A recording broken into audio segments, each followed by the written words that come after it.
that the answer to their problems were spiritual, and they had to. I would just hear God and higher power over and over and over, and that tuned me out. I didn't want that to be the solution. There you go. That same thing that made you want to leave is the thing that made you to come back. That you know that's got to be the answer now. Because you've exhausted every other freaking avenue. Yeah. And you're 10 years. And you're a freaking grandmaster chess player. You ran out of moves, dude. Well,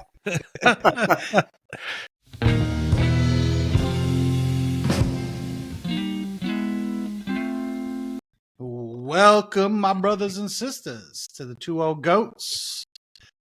We are going to get a little uncomfortable. We got our guest, Mr. Daniel. All right. What's up, Danny? Daniel. hey, Tom, Richard, thanks for having me, guys, tonight. Hey, bud. Yeah, come on in. Let everybody adjust your volume. We're in the presence of genius. I don't know about all that, but Yeah. Well, have you ever taken an IQ test? you know what? No. Why not? Are you scared? What? What good can come from it? I see it like this. If I do well, everybody expects me to do well. And if I do badly, then my ego's bruised. Yeah. So what do I get? We might be talking about that ego a little bit. We'll see. Oh, well, we have to talk about it. So when I was going to the University of Wisconsin, up there, I had two of my roommates, my best friends up there, and one of them said, "Screw that! I'm dumb. I don't want to do it." The other one was legit, like he was super super smart, but he was one of those book smart guys. He had no common sense at all. So him and I both went to the school and we took a legit IQ test. And afterwards, we went to the bar, and we were sitting there drinking, and I asked my buddy Jay, I'm like, "What'd you score?" He goes, "I ain't gonna tell you." I go, "Why not?" He goes, I just don't want to tell you, because I was pretty upset. I thought I was a genius, but I only scored a 128. That's good, it's better than average, but it's not a genius level. So finally, he drank enough to where he got enough courage to tell me, and he scored a 152. So I kicked his ass in the back of the bar that night for being smarter than me. That's why he didn't want to tell me. He knew I was going to kick his ass for being. How dare you be smarter than me? True story. True story. All right. Crazy stuff. Well, just kind of introduce you before you get started, if it's okay with you. Daniel, you were a chess prodigy early in life. I think you were the youngest U.S. national champion. Is that right? At age like 11? I was the youngest to receive the national master title. Okay. Okay. At age 11? Mm-hmm. Okay. What do you have to do that? To get that sometimes title? a ranking system. I see. In U.S. chess, you have to achieve a certain ranking. So. Okay. Yeah, that's kind of. I grew up playing tennis, and we had what was called the United States Tennis Association, and it was all over the U.S. So we were always trying to be ranked in that. So anyway, I actually got ranked in Texas. I never got ranked nationally, but good stuff, man. Well, then you went on to do Florida State champion and Texas State champion, right? That's right. Yeah. Pretty young, like 16, 17? Right. Florida State champion when I was 16. Uh-huh. And awesome. Texas, I think it was about 24. Yeah. So that was a little older there. Yeah. Was either one harder, or like Is Texas a better chess area than? I know we're better at football than Florida, Oh, I don't know about that. right? But well, considering my age at the time, Right. it was harder to do it at 16 Yeah, I than bet. to do it at 24 in Texas. Yeah. Wow. So your game changes over time? Right. Mostly experience combined with, sure, I add on some skills as well, right? Over Yeah. the years. Yeah. Cool.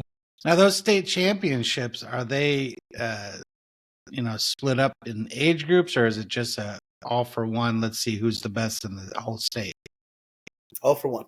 All for one. So you beat a bunch of old dudes too, huh? Young, old, but these days, yeah, you'll have a hard time finding older players. They're all dead. Really? Why is that? Well, the game's just gotten younger and younger. It almost feels like soccer. I mean, if you're 30, you're kind of old. Wow. And In chess. right, it's unexpected, right? But yeah, that's how it is nowadays. So you're like a senior citizen in chess now. Oh, right, yeah. I'm just coaching now. I'm past this prime player. Well, you did receive a grandmaster. Is that a ranking or is that what is that? So that's a title. Uh huh. So, So you're a grandmaster chess player. yes, yes. All So right. right, that title. It's a combination of achieving a rank Mhm. and several other requirements that are stipulated by the world governing body of chess. So I had to play so many international tournaments and so on. Oh wow. So Did you ever go over yeah, to Russia? yep. Over to Russia, played in Eastern, Western Europe, most of the continents. I'd like to think Yeah. over half. Wow. Wow. Yeah, That's awesome. Well, thanks. well, well. Good job, man. You also played for UT. I heard. I saw. Yes, I did. I did. All right. Go Longhorns. Not for Longhorns though. Oh no. Yeah, at UT Dallas Okay. and at UT RGV now it is. So that's in the Okay. Rio Grande Valley. Oh, they don't go by the Longhorns or whatever, or is that just Austin? That's just the Austin branch. It's the Okay. Longhorns, right? UT All Dallas, I right. think we were the Comets, and RGV we were the. I don't even remember that. Well, it don't sound as good. Just say It, UT. Just say right. UT. It's a lot better. You Oh, it get all sounds. technical and stuff. Oh, sure. It sounds more legit. Right. Well, good job. Well, what do you think drove you to? I mean, starting so young. What was the interest and what got you into it so heavily, so deeply? I mean, that's a lot of hours to Right. achieve that. Right. It was. I mean, I would just describe chess as my first love. Um, it started off as, I guess, a bit of jealousy. My brother would, or my dad would always call my older brother, who's an established player, to play with him. They would play and uh, casual games, but I wanted to be the one that was called. I wanted to be the Right. one that was, to play with him because dad was a good player, Yeah. and that is a good player. So, um, I would just observe them playing, and that's how I learned. I learned by watching. Um, I didn't receive any kind of formal instruction. I just learned by watching. And one night, my mom said to my dad, "Hey, play Daniel a game. I play him a game." I would ask him. I would bother him all the time, and mom just said, "Yeah, just play him a game." Okay. So I played him a game, and he was surprised. Now it wasn't a storybook ending. I didn't beat him. he was far too good of a player, but I knew all the rules and I held my own for a little bit. And that's when he knew that, at that point, he knew that I had some natural ability for the game. Wow. And The way my grandson plays is, he goes, "Oops, I didn't mean to do that. I'll move that over here." Well, we're gonna have a special rule for this one. Yeah, he doesn't like to lose his men whenever we Right. play. I'm not any good at it, but I know the basic rules, and he's just learning. So that's interesting. That's kind of what made me think about you were so young, So that's cool. Right. How old's your grandson? 6. That's when I started. Yeah. Oh, there you go. There Right. you go. You got that in common. We played some card games last week, and he took it a little better. He actually beat me a couple of games, but it was just playing by the rules. But he actually stuck to the rules and lost a couple of times, and he took it pretty good. So he might be growing up in that area. So we'll see. Good. But he loves chess. I mean, he always wants to play chess. Mm-hmm. And sometimes I just don't have the patience to not play by the rules. And I'm not going to sit there and go, "You can't do that. You lose." And because I don't know, I think he's too young, but I think too, I tell him, "Well, this is the rules. If you want to play something else, it's not really chess, but we can play something else, play it a different way. But that's not how the game's played." So, but anyway, interesting stuff. So what would you think your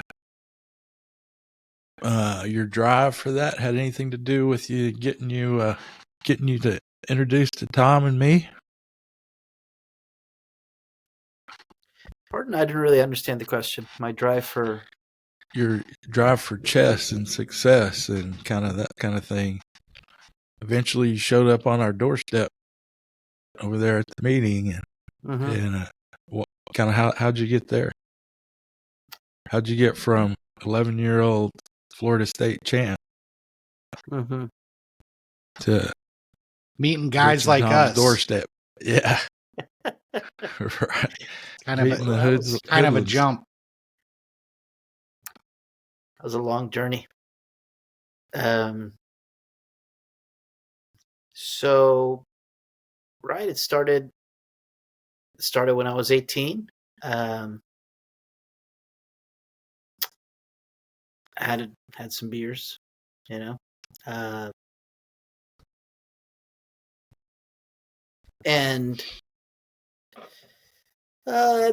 in college there wasn't too much going on in terms of social activities and things like that. We didn't really have too many social events. It was just a lot of drinking, so it was just about keeping up. And the more you could keep up, the more you were accepted socially. You guys know the drill. It just Right. it was just about keeping up with others, and it was not only the amount, but it was the speed sometimes at which you could do it. And we had different challenges. One of them was if we could drink a 6-pack within 30 minutes, but we weren't allowed to, vomit or anything, so. Right.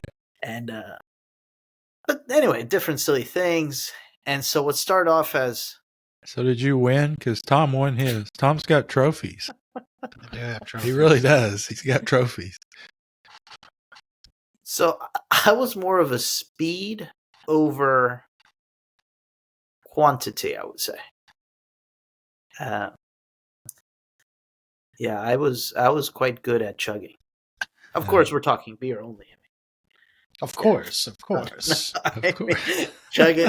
Well, chugging shot. I mean, I could do maybe one or two. But, yeah, but still, that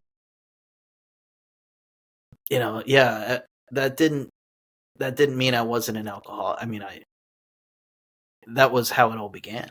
And so, right. So how I ended up there? Well, so before you get to that, was there a time that when you said, wait a minute, I might have a problem with this, or I like this too much? I mean, I'll be honest with you. I really liked drinking a lot from the very start. When I first started, I started late. Mm-hmm. I think I was 18 or 19, and Mm-hmm. I was freshman in college on tennis team. And anyway, went out drinking with the guys, and I never drank. See, and you'll hear all this Sunday, but I didn't drink until then. But when I did, I wouldn't say I drank alcoholically, but I did drink enthusiastically. You know what I'm saying? But if I look back at it now and the way I drank from the beginning, I think I was born this way. It took a few years before it was a big problem, but I never not liked it. I didn't like the taste, but I sure liked the way it made me feel, so I could overlook the taste. And then I had not long discovered margaritas, and then that took care of the taste. I mean, just put a little lime in it, and so. But I remember driving. I was headed to school one morning, and I was still in college. I was probably only sophomore or something like that. It's only a year or two later, and they had an advertisement on the radio, and the guy was talking about he was recovering from being an alcoholic, and they said, "Well, were you right away?" And he goes, "Oh no, it takes years to become an alcoholic." And I went, "Whew, I got lots of time. I'm good."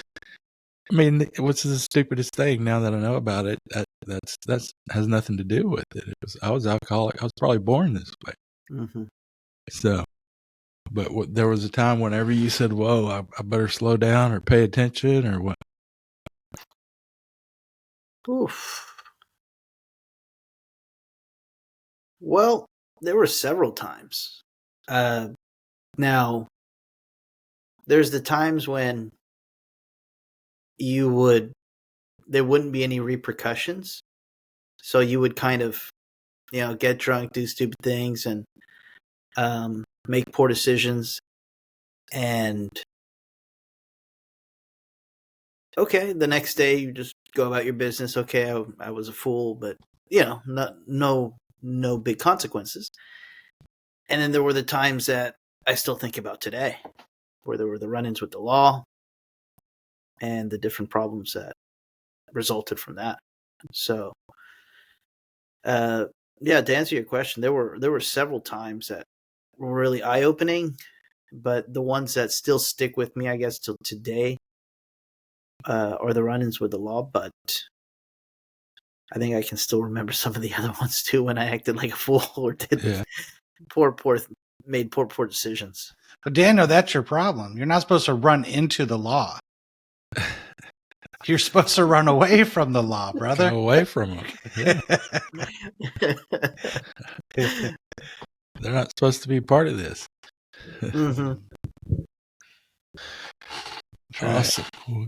Well, good stuff. Did you have some legal stuff to deal with along the way? Sure. Just your classic DUI. Now, how many are, there's the legal system, so there's pleas that you can take and so on and so forth. But Right. I mean, how many times I was charged with a DUI was at least a couple. Right.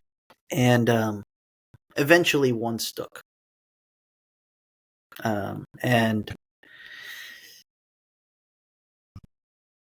right, I figured I was hard headed. I should have seen that from the get go. That even though I had a lawyer the first time around, it was funny. I was in a small town, and my defense lawyer was also the district attorney. So that was convenient. There you go. That helps. That helps so a that lot. one got thrown out relatively easily. But that, because it was easy, that's why I didn't learn. It was just too easy. Yeah. Nothing that a little bit more money couldn't handle. So I figured my penance was just, let me work and it'll all be forgotten. But the lesson wasn't learned. It was too easy. The ominous warnings weren't heeded to. Mm-hmm. Good, good. You got any questions, Tom? Anything? I just like hearing his story. Yeah. It's good stuff. Yeah, good stuff. I love Well, I didn't hearing get- everybody's story.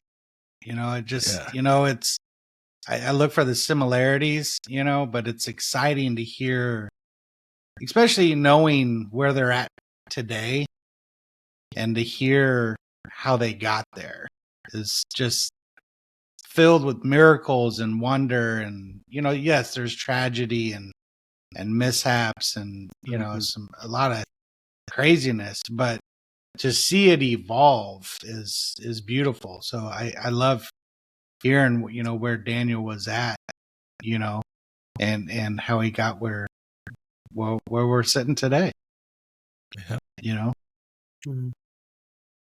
So what was it like before you got here? I mean, we all have our journey, and we all have the war stories, we call them, and all that. Mm-hmm. But in terms of relationships and things like that, I mean, what finally made you decide to try something different? Show up at a AA. I mean, none of us ever planned to be here. That wasn't on my goal sheet, from college or anything. Right. That was not. Well, I started going to AA years ago, maybe 2014, more or less.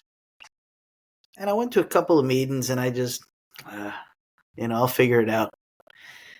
And that was about 10 years before I actually said, okay, I need to really step in and get engaged in the program. What made me really get engaged this time was just I wasn't enjoying just my quality of life just wasn't what it something just didn't feel right. Thankfully it wasn't anything legal. But my quality of life was just not fulfilling. I would have problems with my wife. I would get frustrated easily with the kids. I felt like I would work, provide, and things just it was never enough. No matter what I did, it was just never enough. And it's just, after a while, day by day turned into weeks, months, and a couple of years feeling like this. And I said, I mean, is this it? Like this can't be. It's just, there should be more to life. I should be enjoying time with my kids, and I should be making an effort to understand my wife and to make things. Ultimately, I just should be enjoying my life and my wife and my kids, and I wasn't. And it just, after a while, I said, okay, well, what's the most obvious glaring? Sometimes you have to zoom out and say, okay, what am I doing that I shouldn't be doing, that I'm not enjoying my life? And after I zoomed out, I said, well, yeah, I do things reasonably well, but I was drinking too much. I was just drinking too much, and I said, okay, this is it. Let me go to AA. I've been to AA before. Didn't take it very seriously, like I said, just a couple meetings, and said, let me give this a real shot. A real legitimate long-term shot, and let's see what it does for me. And so that was it. I just wanted to improve my quality of life. Well, going back How to was that it first thing where you said you went to the meetings 10 years ago, what got you to go to those meetings 10 years ago? Almost losing my job. Yeah, but I mean, but still, how did you come up with it, or did someone suggest it, or? Ooh.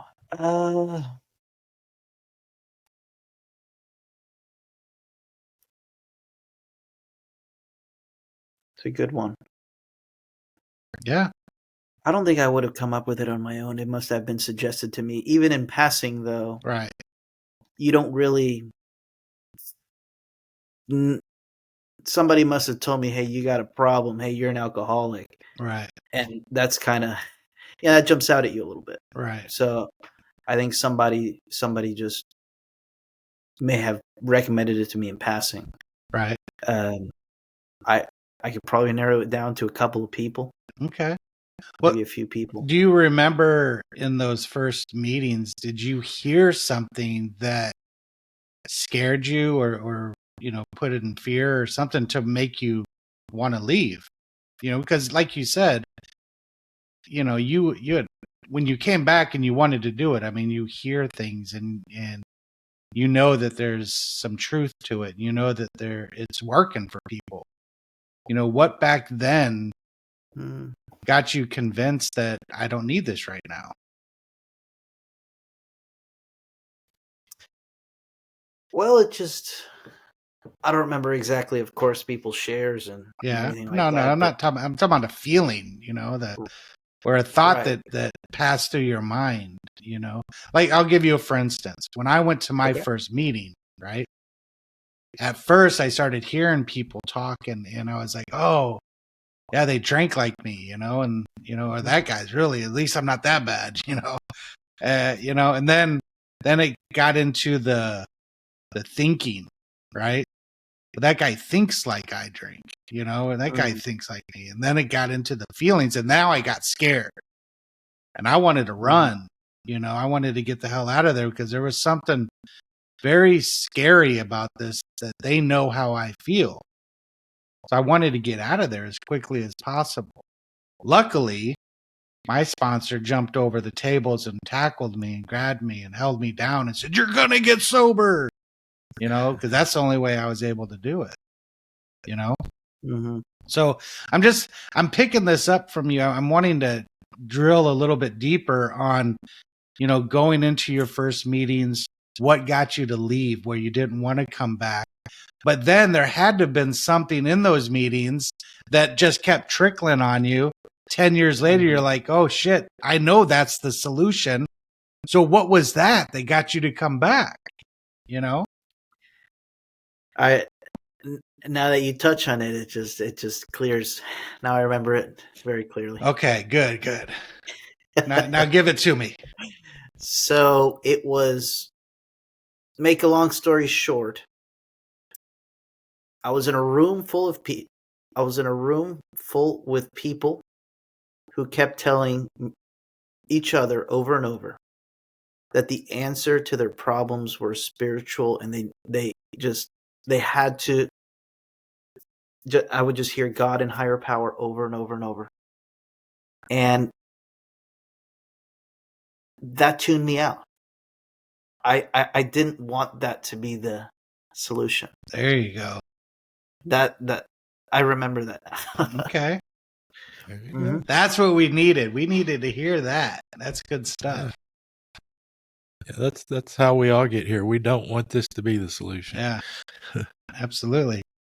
So then I'm assuming, and please correct me if I'm wrong, that same thing that made you want to leave is the thing that made you to come back. That that's got to be the answer now. Because you've exhausted every other freaking avenue. Yeah. And you're 10 years. and you're a freaking grandmaster chess player. You ran out of moves, dude. Well, Hey, that's right. Crazy. Alcohol said, "Checkmate, motherfucker." Yeah, I got you. Oh, that's good. Good. And I'm a sore All right. loser, Tom. I can see it. I can see it. Yeah. So you're back in it now, right? So Mhm. what's keeping you in it? What's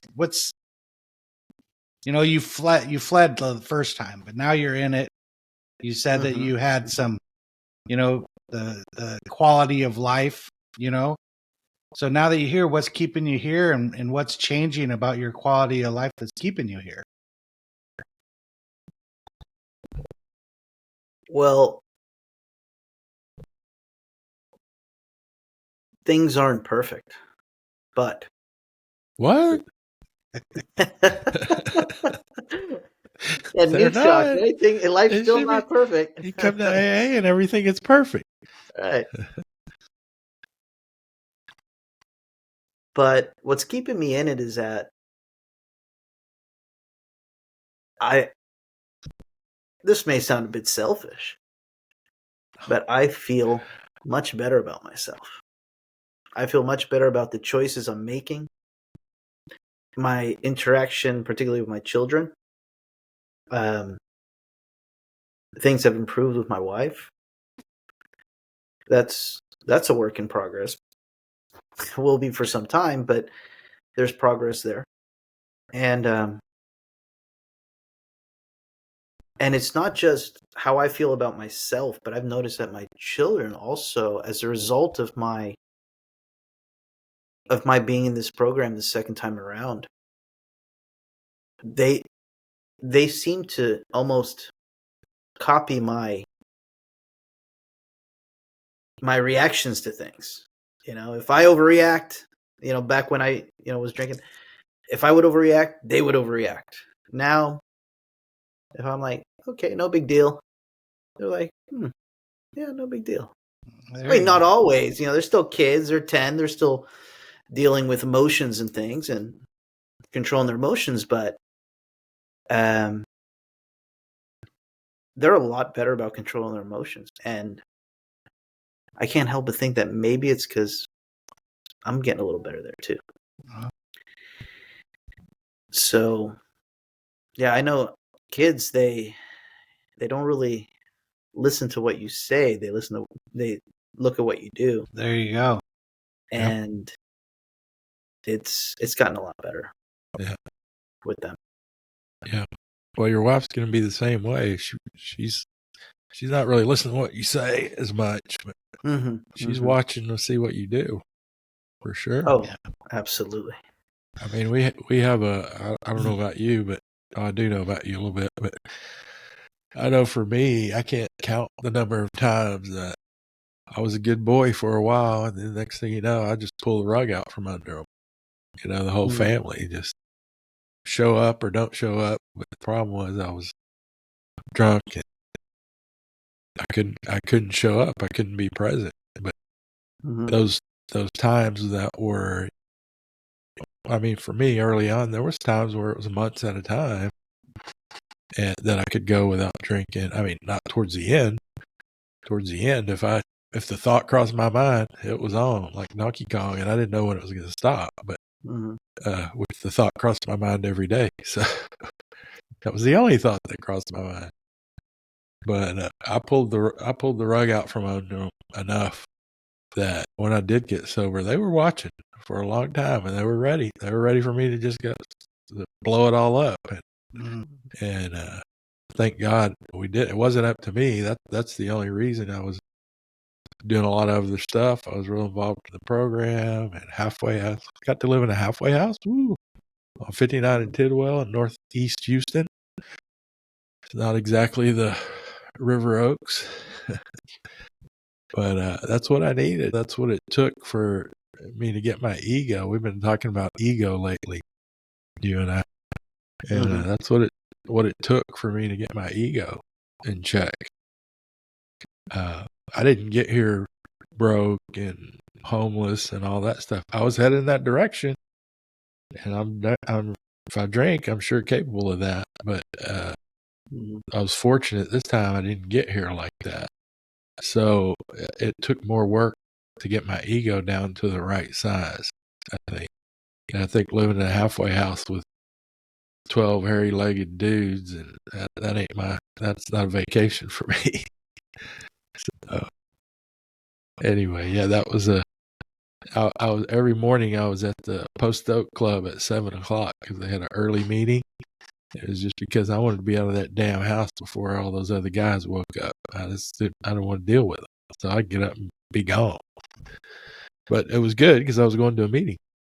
Mm-hmm.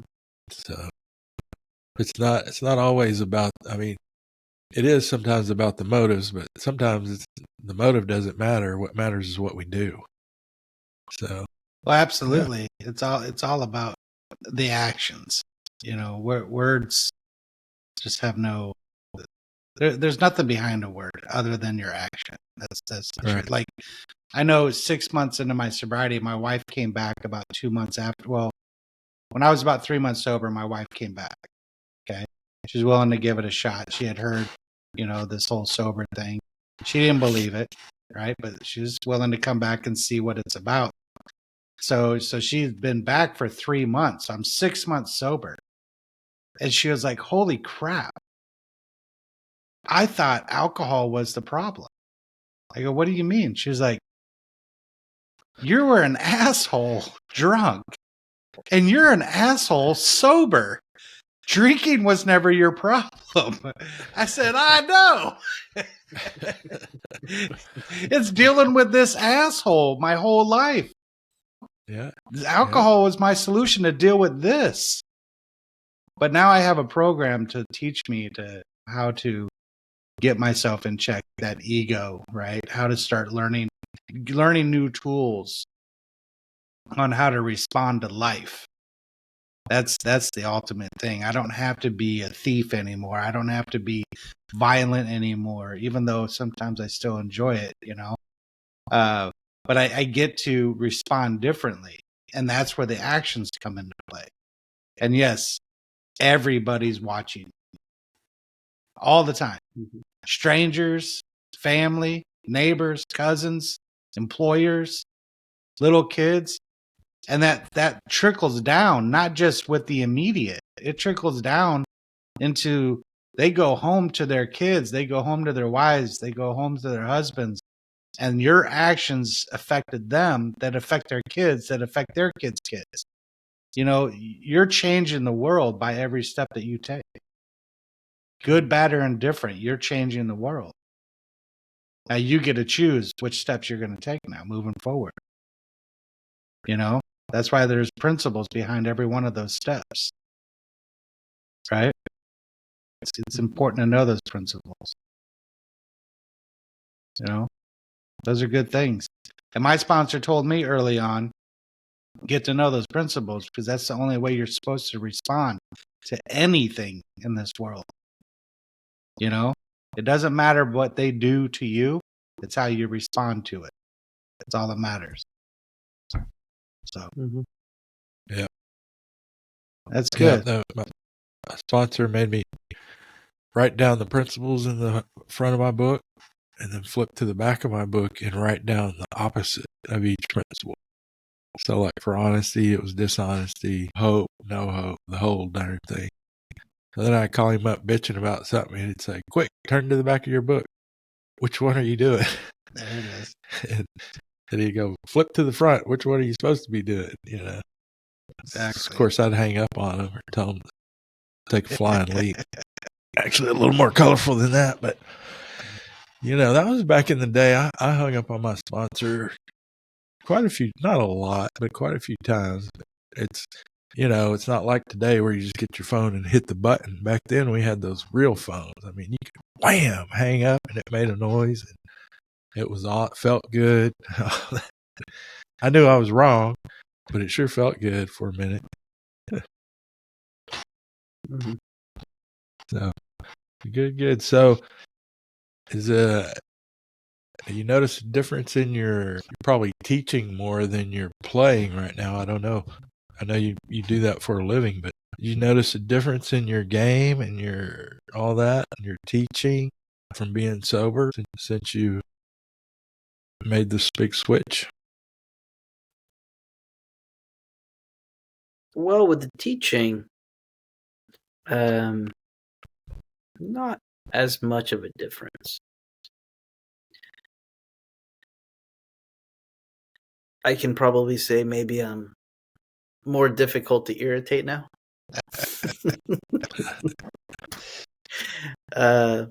But not a big difference.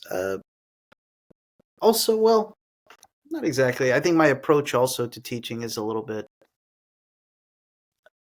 better now. Just embracing it and seeing it as more of an opportunity, really.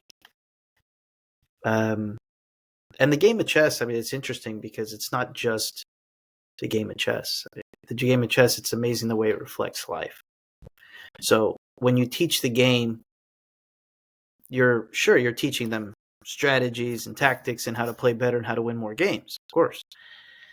But there's always these underlying life messages that you're not maybe saying them out loud, but in guiding them to the right move or the right idea, you're teaching them, Right. the students. So I would say my approach is better for sure, and sure, I mean, no question about it, I'm more patient. As far as my game itself, I don't have too much to go off of. As far as competing and having a track record, sober as opposed to not sober.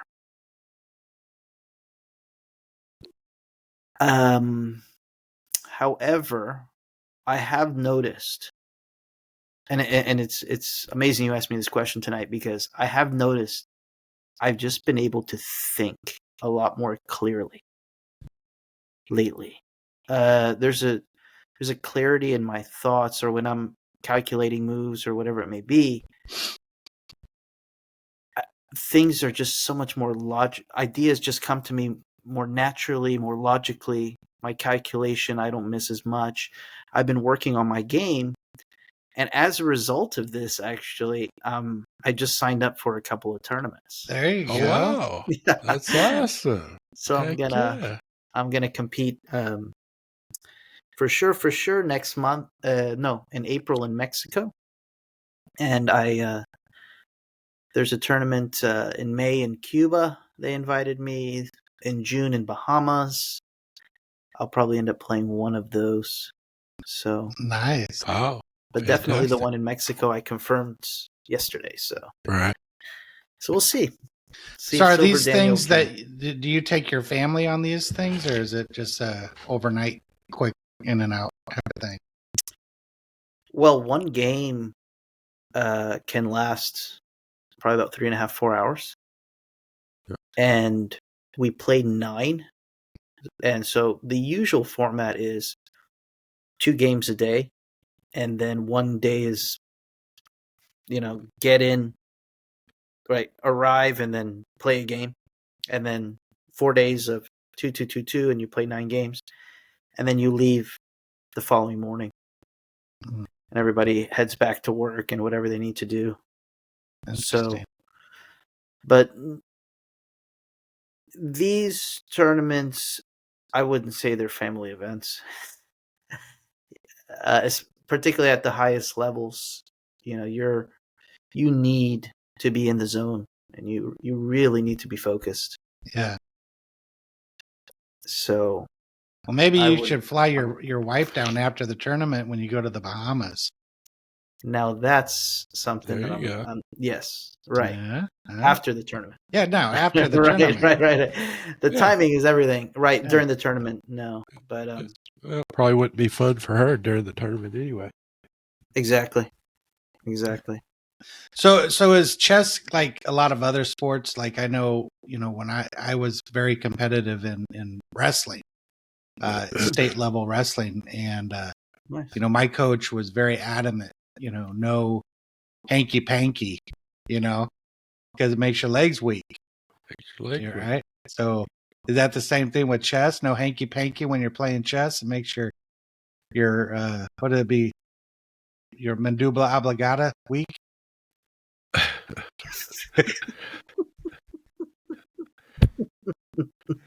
I can't. These things just come in my head, man. They just. Oh, bless your heart. This one I'm gonna have to think about, but Yeah. I'm inclined to answer. It actually helps. Oh, the game can be incredibly stressful, and it can help, sure. So chess. So chess. It's good to get the release. So then you can focus. So, well, I'm a chess player now.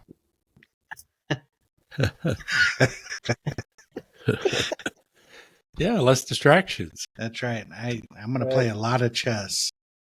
Yeah. I need releases. There you go. Shit, I played some of my best tennis or whatever, and my girlfriend was waiting on the bus so we could get going, head back, and then we're gonna have a long bus ride back. So I'm like, I'm getting this shit over with. When you start not thinking about everything and you just play, I mean, that was some of the best play. And I was like, oh, where'd that come from? Holy crap. I didn't expect to win. I pretty much gave up, but I just started winging it, and damn, won the match. So anyway, and that made the bus ride a lot more fun, even on top of the regular fun that was going to be. But anyway, Right. so we would hold hands and stuff, even on the bus. So I don't even know what that means. Is that a metaphor for something, Barry? no, that's you held hands. Yeah. Bro, what kind of bus were you on? It's a short bus, right? That's craziness. If you ever go bike riding with us, Daniel, don't ever go behind Barry. I'll remember that one. Yeah. Yeah. I learned. I pretty much pay attention every now and then. Every now and then I forget somebody's back there. Yeah, that's not a June bug. Yeah.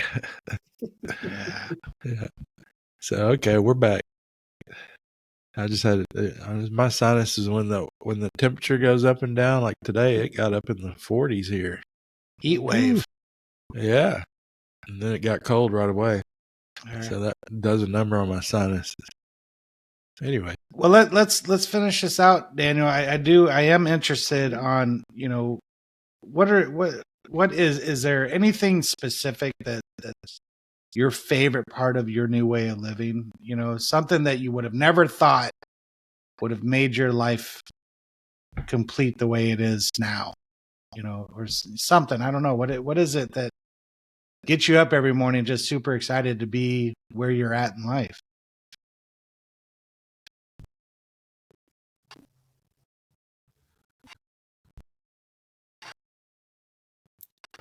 Well, I think everything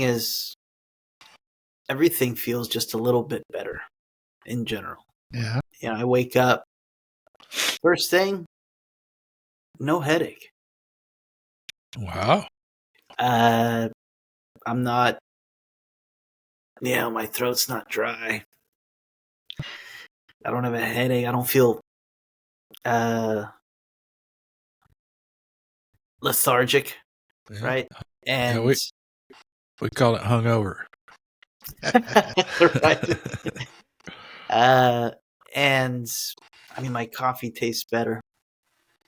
Everything is just better just a little bit better in terms of, in general, just my approach is just everything. I'm more grateful, really. I mean, I'm more grateful than I've ever been just for another day, another opportunity. Enjoy my family. This is my family. And this is not the family I was born into. This is the family that I created. There it is. And so there you go. And more than you know. Right. And just being able to spend quality time with them. Not just spend time, but like David and I, we were just, he said, "Hey, Dad, can you teach me some chess?" Of course. So we sat down and we started doing some chess, and Yeah, or I had one of my, what day is today? Thursday. Oh yeah, so on Tuesday, one of my boys said, "Hey, Dad, I got a star practice test tomorrow, Wednesday. Can we study?" I said, "Yeah, of course." And so, just being able to be of service to them when they need me, and not being too hungover, too tired, too irritable to help them, that just that makes their life better, but that makes me feel a lot better about myself too. Yeah. I just feel I I feel a lot more, what's the word? Useful? There you go. That's a Yeah. very good word. It is. So And it that's sounds our, like you're content. Yeah, I know you said that you didn't want the spirituality to be the answer, but you clearly have found out that is the solution is the spiritual way of life. So how are you feeling about that now? Oh, no, well, no question. That's the only way. Yeah. so did Yeah. you get here with a God, or did you get one when you got here? Well, I always had a God. My mother in particular, devoutly religious. We would go to church every Sunday. I was an altar server. I was an altar server so many years. I was taller than the priest. At some point. So it was. I was an altar server for a long time, and so I was raised with religion, and that's probably why I assume that I didn't want religion to be well, spirituality to be the answer, because I had already, in my eyes, I had already been down that road. In 2014, I'm religious. But it's different being religious and being spiritual. And now I realize that.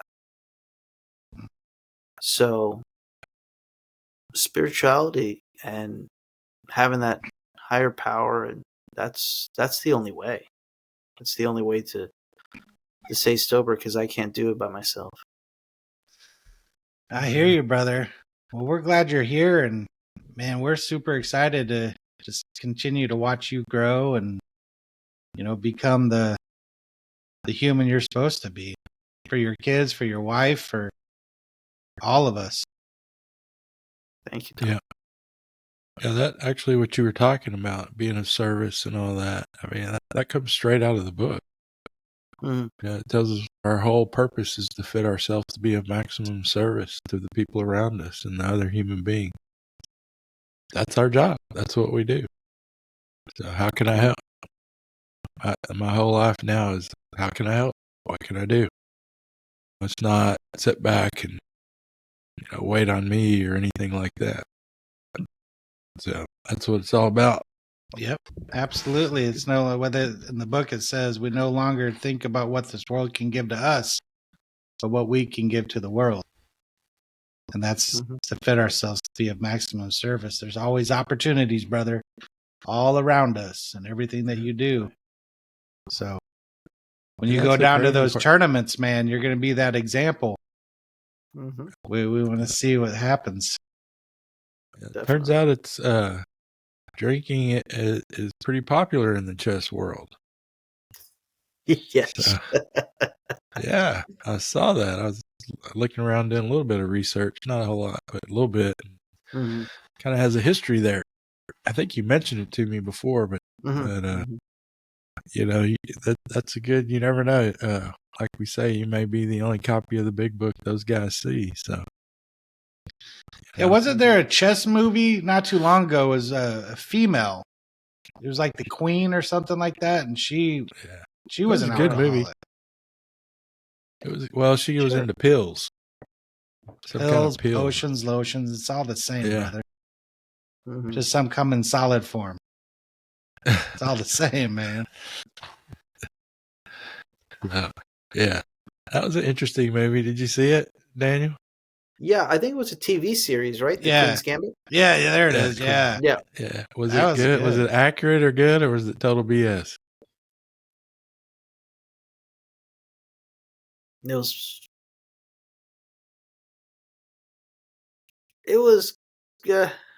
It was all right. Yeah. It's just there has to be a certain element of Hollywood and everything. Right. So there were some parts that were over exaggerated. I mean, her meteoric rise to the top was obviously not possible. Takes time.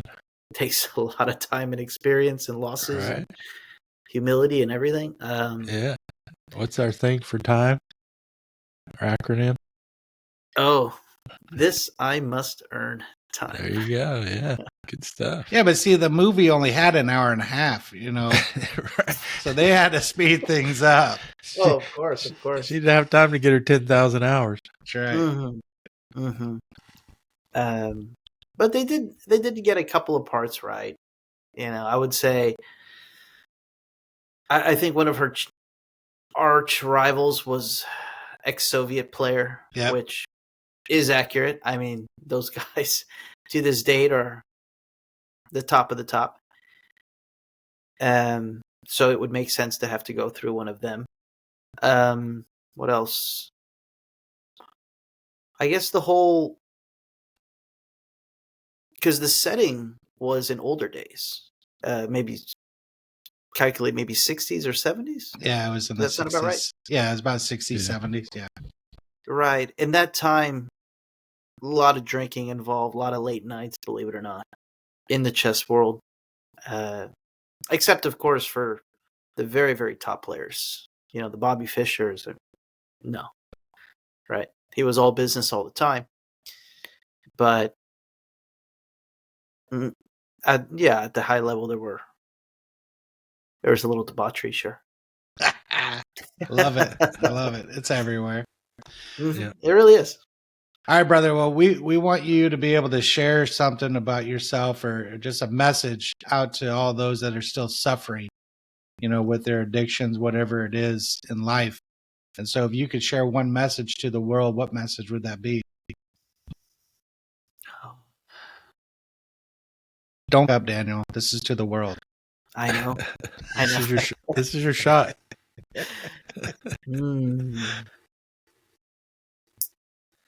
Admit you got a problem and take action. There it is. Get moving. Get moving. That's the thing. That's amazing. I love it, man. Thank you. That's it. Good stuff. All right, brother. All right. You got anything else you want to throw in? No, just want to thank you guys. I don't do this too often, and this was a good opportunity for me as well. So I want to thank you guys for having me on, and I know you guys put a lot of work into this. So yeah, not much. Definitely, thank you. Yeah, not as much as you think. Richard does way more than I do. I just show up, man. Mm-hmm. He's the magic behind the whole thing. I don't know. Not real good magic, but anyway, it's cool. I'm learning a lot. Mm-hmm. That's cool. It's good for your brain to learn new stuff. Mm-hmm. So, all right, brother. That's all we got. That's all we got. Yeah. All right. So we'll let you get back to it. We appreciate you joining us. Thank you, Definitely. and thank you for being willing to talk about a lot of stuff. Some people don't want to talk about it, but we find the best thing you can do is talk about it. It kind of takes the power out of it. Yeah. Reminds me why I'm here. We'll have you come back after your tournaments. We want to hear how you did. Some crazy stories. Right. Yeah. Sounds good. I'm excited you're going to play. Yeah, me too. All right. Perfect. All right, guys. That's all I got, brothers. Thank you. Talk to you later. Thank you. Good night. Peace out, brothers Peace out. and sisters.